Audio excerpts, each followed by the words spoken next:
Hi friends, welcome back to our YouTube channel. ಎಲ್ಲರೂ ಹೇಗಿದ್ದೀರಾ? I hope ಎಲ್ಲರೂ ಕೂಡ ತುಂಬಾ ಚೆನ್ನಾಗಿದ್ದೀರಾ ಅಂತ ಭಾವಿಸ್ತಾ ಇದ್ದೀವಿ. ನಾವು ಕೂಡ ತುಂಬಾ ಚೆನ್ನಾಗಿದ್ದೀವಿ. ಇದೇ ಮೊದಲು ನನ್ನ ವಿಡಿಯೋ ನೋಡ್ತಾ ಇದ್ರೆ ಪ್ಲೀಸ್ ಸಬ್ಸ್ಕ್ರೈಬ್ ಮಾಡಿ, ಹಾಗೆ ಸಪೋರ್ಟ್ ಮಾಡಿ, ಪೂರ್ತಿ ವಿಡಿಯೋ ನೋಡಿ. ಈ ವಿಡಿಯೋ ನಿಮ್ಗೆ ಇಷ್ಟ ಆದರೆ ಒಂದು ಲೈಕ್ ಮಾಡಿ, ಕಮೆಂಟ್ ಮಾಡಿ, ಹಾಗೆ ಶೇರ್ ಮಾಡಿ.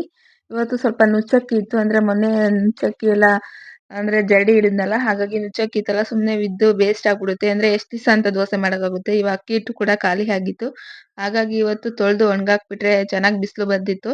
ಹಾಗಾಗಿ ಬೆಡ್‌ಶೀಟ್ ಎಲ್ಲ ನೆನಾಕಿದ್ದೀನಿ. ಬೆಡ್‌ಶೀಟ್ ತೊಳಿಬೇಕು. ಇದನ್ನ ಅಕ್ಕಿ ಎಲ್ಲ ಇವಾಗ ಸ್ವಲ್ಪ ನೀಟಾಗಿ ತೊಳೆದ್ಬಿಟ್ಟು ಆಮೇಲೆ ಒಣಗಾಕ್ಬಿಟ್ಟು ಅಕ್ಕಿ ಎಲ್ಲ ಬೆಡ್‌ಶೀಟ್‌ನ ತೊಳೆಯೋಣ ಅಂದ್ಬಿಟ್ಟು ಇವಾಗ ಎಲ್ಲ ಜಾಲಿಸ್ಕೊಂತಾ ಇದ್ದೀನಿ. ಕೆಳಗಡೆ ಚಿಕ್ಕ ಚಿಕ್ಕ ಕಲ್ಗಳೆಲ್ಲ ಸಿಗ್ತವೆ ವೈಟ್ ಕಲರು, ಅದನ್ನೆಲ್ಲ ನೀಟಾಗಿ ಜಾಲಿಸ್ಕೊಂಡು ತೆಗಿತಾ ಇದ್ದೀನಿ. ಅಕ್ಕಿನೂ ವೈಟ್ ಇರುತ್ತೆ, ಅಂದ್ರೆ ಕಲ್ಗಳು ವೈಟ್ ಇರುತ್ತೆ, ಗೊತ್ತಾಗೋದೇ ಇಲ್ಲ. ಈ ತರ ಜಾಲ್ಸಿ ತೆಗೆದ್ರೆ ನೀಟಾಗಿ ಕ್ಲೀನ್ ಆಗಿ ಹೋಗ್ಬಿಡುತ್ತೆ. ಹಾಗಾಗಿ ಈ ತರ ನೀಟಾಗಿ ಜಾಲ್ಸಿ ತೆಗಿತಾ ಇದ್ದೀನಿ. ಹಾಗೆ ಲಸ್ಸು ಮತ್ತೆ ಸೋನಿಗೂ ಕೂಡ ಊಟ ಹಾಕ್ ಬಂದಿದ್ದೆ. ಲಸ್ಸು ನೋಡಿ ಇನ್ನು ಊಟ ಮಾಡ್ತಿದ್ದ. ನಾವು ತಿನ್ಸಕ್ ಹೋದ್ರೆ ಅವ್ನು ತಿನ್ನಲ್ಲ, ಅವನೇ ತಿನ್ಬೇಕು. ಹಾಗಾಗಿ ಅವ್ನಿಗೆ ಹಾಕ್ ಕೊಟ್ಟು ಬಂದಿದ್ದೆ. ಅವನು ಕೂಡ ಇವಾಗ ತಿಂತಿದ್ದ. ಹಾಗೆ ನಾನು ಇವತ್ತು ಬೆಡ್‌ಶೀಟ್‌ನ ಹೇಗೆ ತೊಳಿತಾ ಇದ್ದೀನಿ ಅಂದ್ರೆ ನೋಡಿ, ಒಂದು ಬಣ್ಣದ್ದು ಅಂದ್ರೆ ಪೇಂಟ್ ಬಕೆಟ್ ಬರುತ್ತಲ್ಲ, ಅದ್ರಲ್ಲಿ ಹಾಕ್ಬಿಟ್ಟು ಚೆನ್ನಾಗಿ ತುಳಿದ್ಬಿಟ್ಟು ಕಾಲಿಂದ ಈ ತರ ಕುಕ್ಕಿ ಕುಕ್ಕಿ ಅಂದ್ರೆ ಸೆಣಿಯಕ್ಕಾಗಲ್ಲ. ಇದನ್ನ ದೊಡ್ಡ ಬೆಡ್‌ಶೀಟ್ ಇದು. ಒಂದ್ 2-3 ಬಿನ್ಗೆ ನೀರಷ್ಟು ಹಿಡಿಯುತ್ತೆ. ಹಾಗಾಗಿ ಸೆಣಿಯಕ್ಕಾಗಲ್ಲ ಅಂದ್ಬಿಟ್ಟು ಬಕೆಟಲ್ಲಿ ಹಾಕಿ ನೀಟಾಗಿ ತೊಳೆದ್ಬಿಟ್ರೆ ಬೇಗ ಕೊಳೆನೂ ಬಿಟ್ಕೊಂಡ್ಬಿಡುತ್ತೆ. ಹಾಗಾಗಿ ಇವತ್ತು ಅಂದ್ರೆ ವಾಷಿಂಗ್ ಮಿಷಿನ್ ಇರೋರ್ಯಾರೋ ವಾಷಿಂಗ್ ಮಿಷಿನ್‌ಗೆ ಹಾಕಿ ಕೈ ತೊಳ್ಕೊಂಡ್ಬಿಡ್ತಾರೆ. ಆದ್ರೆ ನಮ್ಮಂತವ್ರು ಕೈಯಲ್ಲೇ ತೊಳಿಬೇಕಲ್ಲ, ಹಾಗಾಗಿ ಎತ್ತಕ್ಕೆಲ್ಲ ಹೋದ್ರೆ ಬಟ್ಟೆ ಎಲ್ಲ ಬಿದ್ದೋಗ್ಬಿಡುತ್ತೆ. ಆಮೇಲೆ ಹೊಟ್ಟೆ ನೋವು ಅದೆಲ್ಲ ಪ್ರಾಬ್ಲಮ್ ಆಗ್ಬಿಡುತ್ತೆ ಅಂದ್ಬಿಟ್ಟು ಕಾಲಲ್ಲೇ ಈ ತರ ತುಳಿದ್ಬಿಟ್ಟು ಒಂದ್ 2-3 ಸತಿ ಈ ತರ ಜಾಲ್ಸಿ ಹಾಕ್ಬಿಟ್ರೆ ನೀಟಾಗಿ ಕೊಳೆ ಎಲ್ಲ ಬಿಟ್ಕೊಂಡ್ಬಿಡುತ್ತೆ. ಮಾವ ಇದ್ದಿದ್ರೆ ಅವ್ರೇನೆ ಸೆಣಿತಾ ಇದ್ರು. ಆದ್ರೆ ಇದು ಅಂದ್ರೆ ಒಂದ್ 2-3 ಬಿನ್ಗೆ ಅಷ್ಟು ನೀರ್ ಹಿಡಿಯುತ್ತೆ ಈ ಬೆಡ್‌ಶೀಟು, ರೆಡ್ ಕಲರ್ ಬೆಡ್‌ಶೀಟು. ಹಾಗಾಗಿ ಕಾಲಿಂದ ತೊಳೆದು ಹಾಕುದ್ರೇನೆ ಒಳ್ಳೇದು ಅಂದ್ಬಿಟ್ಟು ಕಾಲಿಂದಾನೇ ತೊಳ್ದು ಹಾಕ್ತಾ ಇದ್ದೀನಿ. ನಮ್ಮ ಮನೆಯವ್ರಿಗೆ ಹೇಳ್ದೆ ಸ್ವಲ್ಪ ಅಂದ್ರೆ ಸ್ವಲ್ಪ ಒಣಗಿದ್ ಕೊಡ್ರಿ ಅಂತ. ಅಂದ್ರೆ ಸ್ವಲ್ಪ ಸೆಣದ್ ಕೊಡ್ರಿ ಅಂದ್ಬಿಟ್ಟು. ಅವ್ರು ನನ್ ಕೈಲಿ ಆಗಲ್ಲಮ್ಮ ಅಂದ್ರೆ ಹಿಂದೆ ಒಂದ್ಸತಿ ಅವ್ರ ಕೈಲಿ ತೊಳ್ಸಿದ್ರೆ ಬಟ್ಟೆ ಬಿದ್ದು ಅವ್ರಂತೂ ಫುಲ್ ಸುಸ್ತಾಗ್ಬಿಟ್ಟಿದ್ರು ಬಾತ್ರೂಮ್‌ಗೆ ಹೋಗಿ ಹೋಗಿ. ಹಾಗಾಗಿ ಈ ಸತಿ ಅವ್ರಿಗೂ ನಾನಂತೂ ಬರಲ್ಲ, ನೀನ್ ಹೆಂಗಾದ್ರೂ ತೊಳ್ಕೊ ಅಂತ ಹೇಳಿದ್ರು. ಹಾಗಾಗಿ ನಾನು ಬಕೆಟಲ್ಲಿ ಹಾಕಿ ಈ ತರ ಕಾಲಲ್ಲೆಲ್ಲ ತೊಳ್ದ್ಬಿಟ್ಟು ಇವಾಗ ಸ್ವಲ್ಪ ಹಂಗೆ ನೀರು ಇಳಿಲಿ ಅಂದ್ಬಿಟ್ಟು ಅಲ್ಲಿ ಕಾಂಪೌಂಡ್ ಮೇಲೆ ಹಾಕಿದ್ದೀನಿ. ಹಾಗೆ ಹೆಂಗೋ ನೀರ್ ಬಿಟ್ಟಿದ್ರು. ನೀರ್ ಬಿಟ್ಟಿರೋದಕ್ಕೂ ಇವತ್ತು ಅಂದ್ರೆ ಬೆಡ್‌ಶೀಟ್ ಎಲ್ಲ ತೊಳಿತಾ ಇರೋದಕ್ಕೂ ಒಳ್ಳೆ ಇದಾಗ್ತಿದೆ. ಅಂದ್ರೆ ಈ ಬೆಡ್‌ಶೀಟ್ ತೊಳಿಬೇಕಂದ್ರೆ ತುಂಬಾ ನೀರ್ ಬೇಕು. ಹಾಗಾಗಿ ಇವತ್ತು ನೀರು ಕೂಡ ಬಿಟ್ಟಿದ್ದು. ಅಂದ್ರೆ ಬಿಸಿಲು ಕೂಡ ತುಂಬಾ ಚೆನ್ನಾಗಿತ್ತಲ್ಲ, ಹಾಗಾಗಿ ಇವತ್ತು ಬೆಡ್‌ಶೀಟ್ ಎಲ್ಲ ತೊಳೆಯಕ್ಕೆ ಅಂತ ಅಂದ್ರೆ ಇವತ್ತು ಬೆಡ್‌ಶೀಟ್ ತೊಳೆಯಕ್ಕೆ ಮೀಸಲಿಟ್ಬಿಟ್ಟಿದೀನಿ ಇವತ್ತಿನ ದಿನಾನ. ನೋಡಿ ಎಷ್ಟು ಕೊಳೆ ಇರುತ್ತೆ ಅಂದ್ರೆ 15 ದಿವಸಕ್ಕೊಂದ್ಸತಿ ತೊಳಿತಾನೆ ಇರ್ತೀವಿ. ನಾವು ಮತ್ತೆ ಲಸ್ಸು, ಸೋನಿ 3 ಜನನು ಒಂದೇ ಬೆಡ್‌ಶೀಟನ್ನ ಹೊತ್ಕೊಂತೀವಲ್ಲ, ಹಾಗಾಗಿ ಅಂದ್ರೆ ಈ ಮಕ್ಳು ಆಗಾಗ ಅಂದ್ರೆ ಕೊಳೆಗಿಂತ ಜಾಸ್ತಿ ಅವ್ರದ್ದು ರಿಸರ್ಚೇ ಇರುತ್ತೆ. ಅಂದ್ರೆ ಮನಿಕೊಬೇಕಾದ್ರೆ ರಿಸರ್ಚ್ ಮಾಡ್ಬಿಡ್ತಾರೆ. ಹಾಗಾಗಿ ಸ್ಮೆಲ್ ಬರ್ತಾ ಇರುತ್ತೆ. ಅಂದ್ರೆ ವಾರಕ್ಕೊಂದ್ಸತಿ 15 ತೊಳಿತಾನೆ ಇರ್ತೀನಿ. ಹಾಗಾದ್ರೂ ಕೂಡ ಇಷ್ಟು ಕೊಳೆ ಮೆತ್ಕೊಂಡಿದೆ. ಅಂದ್ರೆ ಅವ್ರು ಕಾಲಿಂದ ತುಳಿತಾನೆ ಇರ್ತಾರೆ. ಹೊರಗಡೆ ಓಡಾಡಿ ಬರ್ತಾರೆ, ಮತ್ತೆ ಕಾಲಿಂದ ತೊಳಿಯೋದು ಇದೇ ಮಾಡ್ತಾ ಇರ್ತಾರೆ ಅವ್ರಂತೂ. ನೋಡಿ ಈ ತರ 3-4 ಸತಿ ಜಾಲ್ಸ್ಬಿಟ್ರೆ ಎಂತ ಕೊಳೆ ಇದ್ರೂ ಕೂಡ ಬಿಟ್ಕೊಂಡ್ಬಿಡುತ್ತೆ. ಹಾಗೆ ನಮ್ಮ ಮನೆಯವ್ರದ್ದೊಂದು ಬೆಡ್‌ಶೀಟು ಅವ್ರದ್ದು ಕೂಡ ತೊಳ್ದಾಕ್ದೆ. ಅವ್ರದ್ದೇನ್ ಜಾಸ್ತಿ ತೂಕ ಇರಲ್ಲ. ಅದನ್ನೇನ್ ಎತ್ತು ಅಂದ್ರೆ ಈ ತರ ಇದ್ ಮಾಡ್ಬೋದು, ಶೆಣಿಬೋದು. ಆದ್ರೆ ನಮ್ ಬೆಡ್‌ಶೀಟ್ ಎತ್ತಕ್ಕಾಗಲ್ಲ.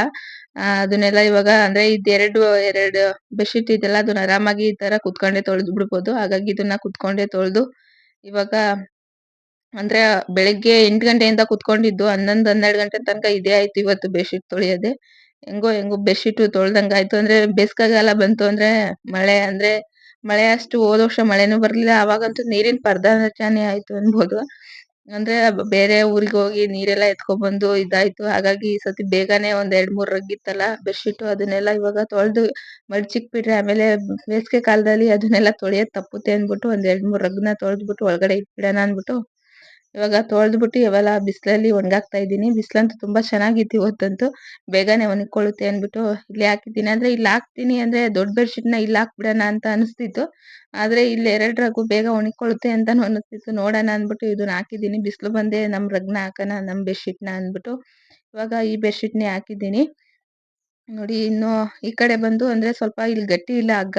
ಅಂದ್ರೆ ಮನೆಗೆ ಈ ತರ ಚುಚ್ಚಿ ಅಂದ್ರೆ ಆ ಸೌದೆ ಚುಚ್ಚಿರೋದ್ರಿಂದ ಅದು ಭಾರವಾಗಿರೋ ಬೆಡ್‌ಶೀಟ್ ಎಲ್ಲ ಹಾಕಿದ್ರೆ ಎಲ್ಲಿ ಬಿದ್ದೋಗುತ್ತೋ ಅಂದ್ಬಿಟ್ಟು ಈ ತರ ಸ್ವಲ್ಪ ಕಮ್ಮಿ ವೆಯ್ಟ್ ಇರೋ ಬೆಡ್‌ಶೀಟ್‌ನ ಹಾಕ್ದೆ. ಆದ್ರೂ ಭಯ ಆಗ್ತಿತ್ತು ಮತ್ತೆ ಎಲ್ಲಿ ತೊಳಿತದೋ ಅಂದ್ಬಿಟ್ಟು. ಅಂದ್ರೆ ಹಗ್ಗ ಅಲ್ಲೇ ಕಟ್ ಆಗ್ಬಿಟ್ಟು ಮತ್ತೆ ತೊಳೆಯಂಗ್ ಆಗ್ಬಿಡುತ್ತೆ ಅಂದ್ಬಿಟ್ಟು. ಹಾಗೆ ಇವಾಗ ಚೇಂಜ್ ಮಾಡ್ದೆ ಬೆಡ್‌ಶೀಟ್‌ನ. ಅಲ್ಲಿ ಸ್ವಲ್ಪ ಬಿಸಿಲು ಚೆನ್ನಾಗ್ ಬರ್ತಿತ್ತು. ನಮಿಗ್ ನೈಟ್ ಹೊತ್ಕೊಳಕ್ ಬೇಕಲ್ಲ, ಹಾಗಾಗಿ ಇಲ್ಲಿ ಬೆಡ್‌ಶೀಟ್‌ನ ನಮ್ ಬೆಡ್‌ಶೀಟ್‌ನ ಹಾಕ್ಬಿಟ್ಟು ಇವಾಗ ನಮ್ಮ ಮನೆಯವರು ಸ್ವಲ್ಪ ಮೇಕೆ ಮರಿಗಳನ್ನೆಲ್ಲ ತೊಳಿಬೇಕು ಅಂದ್ರೆ ಸಂತೆಗೆ ಹಾಕ್ಬೇಕು ಅಂತಿದ್ರು. ಒಂದೆರಡು ಮರಿ ಸಂತೆಗೆ ಹಾಕ್ಬಿಟ್ಟು ಬೇರೆ ಮರಿನ ಅಂದ್ರೆ ಕಟ್ಲು ಮರಿನ ಇನ್ನೊಂದ್ 2 ತರನ ಅಂದ್ಬಿಟ್ಟು ಇವಾಗ ಈ 2 ಮರಿನ ತೊಳಿತಾ ಇದ್ದಾರೆ, ಮೇಕೆ ಮರಿನ. ಹಾಗಾಗಿ ಸ್ವಲ್ಪ ಶಾಂಪೂ ಹಾಕಿ ತೊಳಿತಾ ಇದ್ರು. ಬಿಸ್ಲಿತ್ತಲ್ಲ, ಹಾಗಾಗಿ ತಣ್ಣೀರಲ್ಲೇ ಮಾಡಿಸ್ತಾ ಇದೀವಿ. ಅಂದ್ರೆ ಶೀತದ ಟೈಮ್ ಮಾತ್ರ ಬಿಸಿಲಲ್ಲಿ ಬಿಸಿನೀರ್ನ ಹಾಕೋದು. ಬಿಸಿಲು ಚೆನ್ನಾಗಿತ್ತು ಅಂದ್ಬಿಟ್ಟು ತಣ್ಣೀರಲ್ಲೇ ತೊಳೆದು ಒಂದ್ ಶಾಂಪೂ ಹಾಕ್ಬಿಟ್ಟು, ಅದು ಕಾರ್ತಿಕ ಶಾಂಪೂ ಹಾಕಿದ್ದಾರೆ ಇದ್ರೆ. ಅದ್ ಕಾರ್ತಿಕ ಶಾಂಪೂ ಹಾಕ್ಬಿಟ್ಟು ಇವಾಗ ಚೆನ್ನಾಗಿ ಉಜ್ತಾ ಇದ್ದಾರೆ, ಉಜ್ಜಿ ತೊಳಿತಾ ಇದ್ದಾರೆ. ಅಂದ್ರೆ ನಾವ್ ಹೇಗೋ ಅವ್ರಿಗೂ ಕೂಡ ಹಂಗೇನೆ ಅವಾಗವಾಗ ತೊಳಿತಾ ಇದ್ರೆ ಅವ್ರಿಗೂ ನಿದ್ದೆ, ಮೇವು ಅದೆಲ್ಲ ಚೆನ್ನಾಗ್ ತಿಂತಾರೆ. ಹಾಗಾಗಿ ಇವಾಗ ತೊಳಿತಾ ಇದ್ದಾರೆ. ಒಂದೆರಡ್ ಮರಿ ಇತ್ತು ಅಷ್ಟೇ, ಅದನ್ನೆಲ್ಲ ಇವಾಗ ಅವರೇ ತೊಳಿತೀನಿ ಅಂದ್ಬಿಟ್ಟು ತೊಳಿತಾ ಇದ್ದಾರೆ. ಸಂತೆಗೆ ಹಾಕುದ್ರೆ ಮಿರ ಮಿಂಚ್ಬೇಕು, ಅದನ್ನ ಬಂದೆ ಎಷ್ಟ್ ಚೆನ್ನಾಗಿದೆ ಮರಿ ಎತ್ಕೊಂಡ್ ಹೋಗ್ಬಿಡ್ಬೇಕು ಅಂತ ಅದನ್ನೆಲ್ಲ ಹೇಳ್ಕೊಂಡು ತೊಳಿತಾ ಇದ್ರು ನಮ್ಮ ಮನೆಯವರು. ಹಳ್ಳಿ ಜೀವನಾನೇ ಅಂದ್ರೆ ಈ ತರ ಒಂಥರ ಖುಷಿನೂ ಅನ್ಸುತ್ತೆ, ಒಂಥರ ದುಃಖನೂ ಅನ್ಸುತ್ತೆ. ಅಂದ್ರೆ ಜಾಸ್ತಿ ಅದು ಇದು ಆ ಕೆಲ್ಸ ಈ ಕೆಲ್ಸ ಅಂದಾಗ ಒಂದ್ ಸ್ವಲ್ಪ ಬೇಜಾರಾಗ್ಬಿಡುತ್ತೆ. ಆದ್ರೆ ಅದ್ರಲ್ಲೂ ಒಂಥರ ಒಂದ್ ಖುಷಿನೇ ಇರುತ್ತೆ. ನೋಡಿ ಮೇಕೆ ಮರಿ ಎಷ್ಟ್ ಚೆನ್ನಾಗ್ ಸ್ನಾನ ಮಾಡಿಸ್ಕೊಂತಾ ಇದೆ. ಹಾಗೆ 2 ಮರಿನ ತೊಳ್ದ್ಬಿಟ್ಟು ಇವಾಗ ಬಿಟ್ ಬರ್ತೀನಿ ಅಂತ ನಮ್ಮ ಮನೆಯವ್ರು ಹೋದ್ರು. ನಾನ್ ಬೆಳಗ್ಗೆ ಅಕ್ಕಿ ತೊಳ್ದಿದ್ನಲ್ಲ ನೀರು, ಅದು ಗಿಡಗಳ್ಗ್ ಹಾಕುದ್ರೆ ತುಂಬಾ ಚೆನ್ನಾಗಿ ಗಿಡನೂ ಕೂಡ ಬೆಳೆಯುವಂಗೆ ಆಗುತ್ತೆ ಅಂದ್ಬಿಟ್ಟು ಇವಾಗ ಗಿಡಕ್ಕೆ ಹಾಕ್ ಬಂದೆ ಅದು. ನಾನ್ ಅಂದ್ರೆ ಮನಿ ಪ್ಲಾಂಟ್ ನೋಡ್ಬೋದು ಎಷ್ಟ್ ಚೆನ್ನಾಗ್ ಬೆಳೀತಾ ಇದೆ ಅಂತ. ನಾನು ದಿನ ಅಕ್ಕಿ ತೊಳಿತೀನಲ್ಲ, ಆ ನೀರ್‌ನೇ ಹಾಕೋದ್ ಅದಕ್ಕೆ, ಎಷ್ಟ್ ಚೆನ್ನಾಗ್ ಬೆಳೀತಾ ಇದೆ. ಹಾಗೆ ಇನ್ನೊಂದ್ ಪಟ್ಲು ಮರಿನ ಇಟ್ಕೊಂಡ್ ಬಂದ್ರು, ಮೇಕೆ ಮರಿನ. ಅದನ್ನು ಕೂಡ ಇವಾಗ ನಮ್ಮ ಮನೆಯವರೇ ತೊಳಿತಾ ಇದ್ದಾರೆ. ನಾನ್ ಸ್ವಲ್ಪ ನೀರ್ ಹಾಕ್ದೆ. ಇವಾಗ ತೊಳ್ದ್ಬಿಟ್ಟು ಬಿಸ್ಲಲ್ಲಿ ಬಿಟ್ಬಿಟ್ರೆ ಅದಂತೂ ಇದ್ ಮಾಡ್ಕೊಬಿಡ್ತದೆ. ಬಿಸ್ಲಿಗೆ ಬಿಡ್ಲಿಲ್ಲ ಅಂದ್ರೆ ಫುಲ್ ಶೀತ ಆಗ್ಬಿಡುತ್ತೆ. ಹಾಗಾಗಿ ತೊಳ್ದಾದ್ಮೇಲೆ ಬಿಸ್ಲಿಗೆ ಬಿಟ್ರು. ಹಾಗೆ ಬೆಳಗ್ಗೆ ಅಕ್ಕಿ ತೊಳ್ದಿದ್ನಲ್ಲ, ಅದನ್ನ ಇವಾಗ ಒಣಗಾಕ್ತಾ ಇದ್ದೀನಿ. ಬೆಳಗ್ಲಿಂದ ಒಂದ್ ನಿಮಿಷನೂ ಪುರ್ಸೊತ್ತೇ ಇಲ್ಲ. ಇನ್ನು ಊಟ ತಿಂಡಿ ಅದೇನು ಮುಗ್ದೇ ಇಲ್ಲ ನಂದು. 12 ಗಂಟೆ ಆದ್ರೂ ಕೂಡ ಇನ್ನು ಊಟ ತಿಂಡಿ ಮುಗ್ದಿಲ್ಲ. ಒಂದೊಂದ್ ಟೈಮ್ ಹಂಗೇನೆ, ಹಳ್ಳಿ ಕಡೆ ಅಷ್ಟೇ. 1 ಗಂಟೆಗೆ ಮಧ್ಯಾಹ್ನದ ಊಟ, ಬೆಳಗ್ಗೆ ಊಟ ಎಲ್ಲ ಸೇರ್ಸಿ 1 ಗಂಟೆಗೆ 1:15 ಗಂಟೆಗೆ ಈ ತರ ಊಟ ಮಾಡ್ತೀವಿ ಹಳ್ಳಿ ಕಡೆ. ಹಾಗೆ ಸ್ವಲ್ಪ ನೀರ್ ಕಾಯ್ಸಕ್ಕೆ ಮಟ್ಟೆ ಇರ್ಲಿಲ್ಲ, ಹಾಗಾಗಿ ತೆಂಗಿನಕಾಯಿ ಮಟ್ಟೆನ ತಗೊಂಡ್ ಹೋಗೋಣ ಅಂತ ಬಂದೆ. ಒಂದ್ ಚೀಲ, ಒಂದ್ 2-3 ಚೀಲ ತುಂಬ್ಕೊಂಡ್ ಕೊಟ್ ಕಳ್ಸ್ದೆ ನಮ್ಮ ಮನೆಯವ್ರಿಗೆ. 2 ಚೀಲ ತಗೊಂಡ್ ಹೋದ್ರು. ಅಷ್ಟ್ರಲ್ಲಿ ನಾನು ಒಂದ್ ಚೀಲ ತುಂಬಿಟ್ಬಿಟ್ರೆ ನಾನೊಂದ್ ಚೀಲ, ನಮ್ಮ ಮನೆಯವ್ರು ಒಂದ್ ಚೀಲ ಎತ್ಕೊಂಡ್ ಬರ್ಬೋದು ಅಂತ ಬಂದ್ವು. ಅಷ್ಟ್ರಲ್ಲಿ ಮೇಕೆ ಮರಿ ಫುಲ್ಲು ನೋವಿಂದ ಒದ್ದಾಡ್ತಿತ್ತು. ಇವತ್ತು ಮರಿ ಹಾಕುತ್ತೆ ಅಂತ ಗೊತ್ತಿತ್ತು, ಆದ್ರೆ ಬೆಳಗ್ಗೆನೆ ಹಾಕ್ಬಿಡ್ತು ಒಂದು 12 ಗಂಟೆ ಅಷ್ಟ್ರಲ್ಲಿ. ನೋಡಿ ಫುಲ್ಲು ನೋವಿಂದ ನರಳ್ತಾ ಇದೆ. ನಾವ್ ಹೆಣ್ಮಕ್ಳು ಹೇಗೆ ಹೆರ್ಗೆಗೆ ಪರದಾಡ್ತೀವೋ, ನೋವು ಅನುಭವಿಸ್ತೀವೋ, ಅದೇ ತರ ಪ್ರಾಣಿಗಳು ಕೂಡ ಅನುಭವಿಸ್ತವೆ.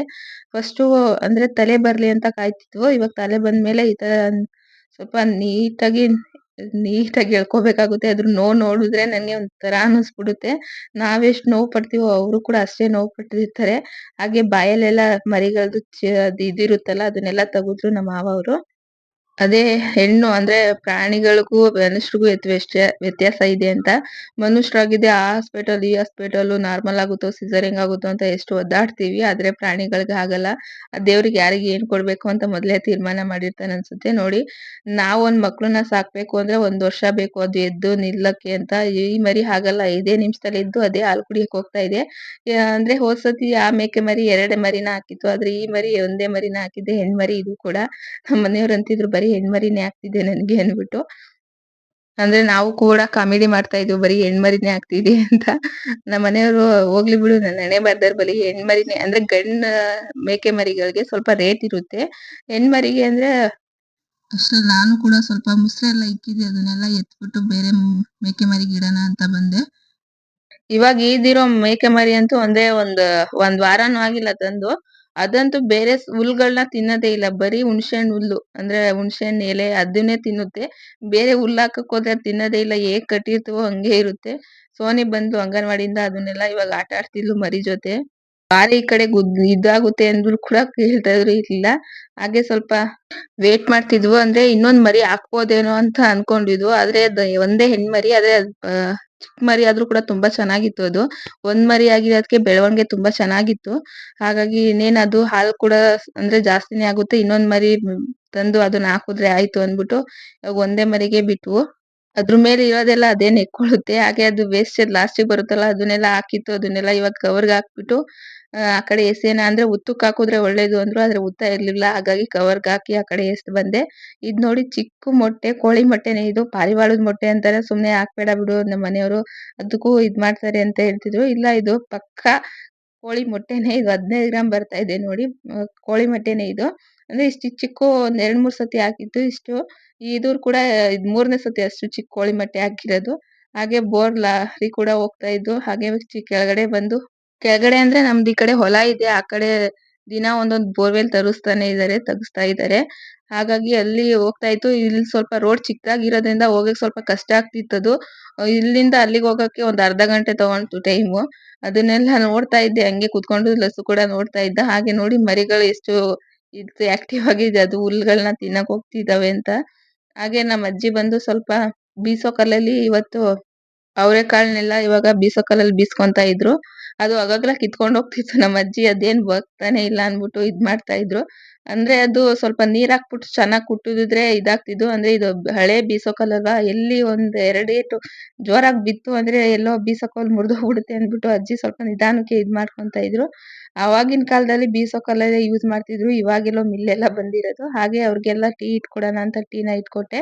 ಸಾಯಂಕಾಲ ಊಟಕ್ಕೆ ಅಂದ್ಬಿಟ್ಟು ಇವತ್ತು ಸೌತೆಕಾಯಿ ಪಲ್ಯ ಮತ್ತೆ ಪಲಾವ್‌ನ ಮಾಡೋಣ ಅಂದ್ಬಿಟ್ಟು ಇಷ್ಟು ಐಟಮ್‌ನ ತೆಗ್ದಿಟ್ಕೊಂಡಿದ್ದೀನಿ. ನಮ್ದ್ರಲ್ಲೇ ಬೆಳ್ದಿದಂತ ಇವತ್ತು ಕೊತ್ತಂಬರಿನೂ ಕಿತ್ಕೊಂಡ್ ಬಂದಿದ್ದಾರೆ. ಮತ್ತೆ ಸ್ವಲ್ಪ ಪುದೀನಾನು ಕಿತ್ಕೊಂಡ್ ಬರಕ್ ಹೇಳಿದೆ. ಅತ್ತೆ ಇವಾಗ ಕಿತ್ಕೊಂಡ್ ಬಂದಿದ್ದಾರೆ. ಸೌತೆಕಾಯಿ, ಪುದೀನ ಮತ್ತೆ ಕೊತ್ತಂಬರಿ ಸೊಪ್ಪನ್ನ ಇಷ್ಟು ಐಟಮ್ ತಗೊಂಡಿದ್ದೀನಿ ನೋಡಿ.